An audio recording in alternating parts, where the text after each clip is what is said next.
En 2020, la crise du Covid a, comme vous le savez, frappé l'économie mondiale dans des proportions inédites.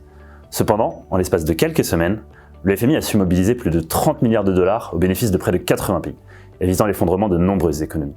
Puis, en août 2021, le FMI a décidé une allocation historique de droits de tirage spéciaux, ou DTS, à hauteur de 650 milliards de dollars. Enfin, en octobre dernier, le FMI a lancé le Fonds de résilience et de soutenabilité, le RST, un nouveau fonds dédié au soutien des économies vulnérables face à des défis structurels comme le changement climatique. La France y contribue à hauteur d'environ 4 milliards d'euros. Le rôle que le FMI a joué depuis 2020 s'inscrit dans une tendance longue. C'est ce qui fait du FMI un acteur toujours incontournable dans la gestion de crise.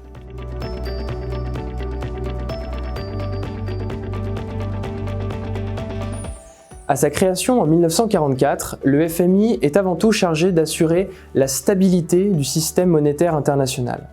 Lorsque le système de la parité fixe a pris fin, en 1974, le FMI s'est recentré sur le soutien aux pays vulnérables rencontrant des crises de balance des paiements ou d'endettement.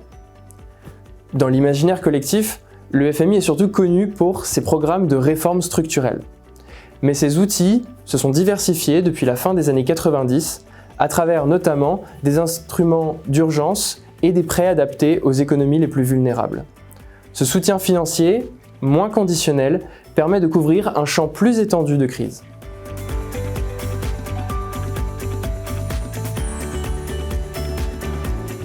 Les droits de tirage spéciaux, ou DTS, ont été créés en 1969 pour compléter les réserves de change.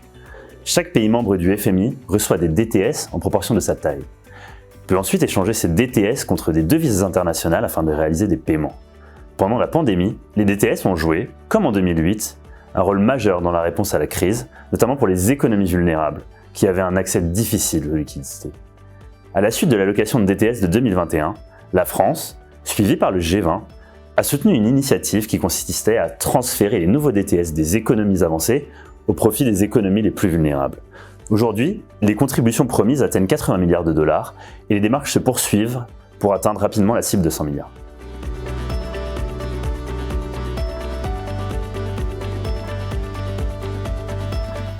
Alors que les membres du FMI doivent s'entendre en fin 2023 sur la taille du fonds et sa capacité de prêt, le rôle du FMI reste aujourd'hui un sujet de débat.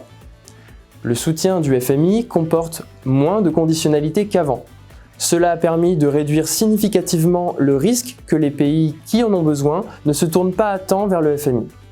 Toutefois, cela s'est opéré en partie aux dépens de sa capacité à traiter les causes structurelles des difficultés des pays qu'il soutient.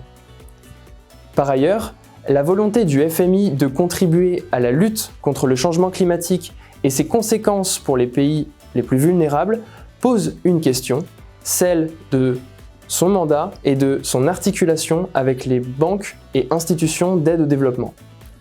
Déjà, la mise en place du Fonds de résilience et de soutenabilité, couplée ensuite au rôle catalytique du FMI vis-à-vis des autres créanciers, va permettre de mobiliser des ressources vitales contre le changement climatique.